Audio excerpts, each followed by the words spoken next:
नमस्कार दोस्तों, आप सभी का स्वागत है कहानी केंद्र में। मेरा नाम है मलय भट्टाचार्य। आज आप सुनेंगे लेखक बलराम की लिखी कहानी माध्यम। दोस्तों, अगर इस चैनल पर सुनाई जाने वाली कहानियां आपको अच्छी लग रही हैं तो इसे सब्सक्राइब जरूर करिएगा।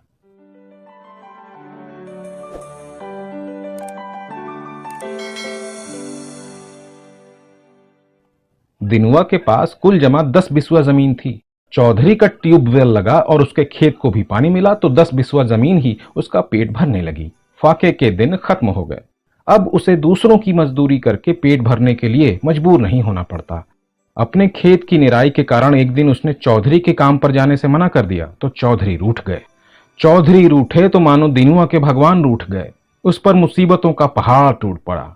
रबी की फसल में ऐन वक्त पर चौधरी ने डीजल न होने का बहाना कर दिनुआ के खेत की सिंचाई करने से मना कर दिया। उसने बहुत चिरौरी की और पैर भी छुए, तब कहीं जाकर वे इस शर्त पर अपने ट्यूबवेल से उसका खेत सींचने के लिए राजी हुए कि इसके लिए वो अपनी टेंट ढीली करे और रामनगर जाकर 20 लीटर डीजल ले आए। दिनुआ डीजल तो ला सकता था, पर इतने रुपए कहां से लाता?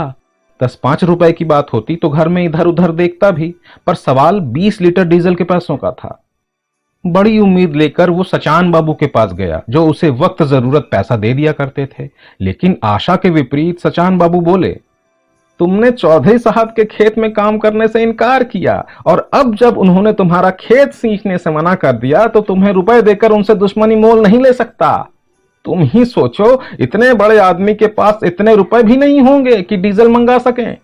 फिर कानूनन हम लोग तुमसे अपना कर्ज वसूल भी तो नहीं सकते। तुम रुपए वापस कर दोगे, इसकी क्या गारंटी है? और सचान बाबू ने रुपए नहीं दिए। रुपए नहीं मिले तो डीजल नहीं आया, और डीजल नहीं आया तो दिनुआ का खेत नहीं सींचा। खेत नहीं सींचा तो फसल सूख गई, और फसल सूख गई तो दिनुआ के घर फिर से फाके पड़ने लगे और वो चौधरी के खेतों में मजदूरी पर जाने लगा बिला नागा।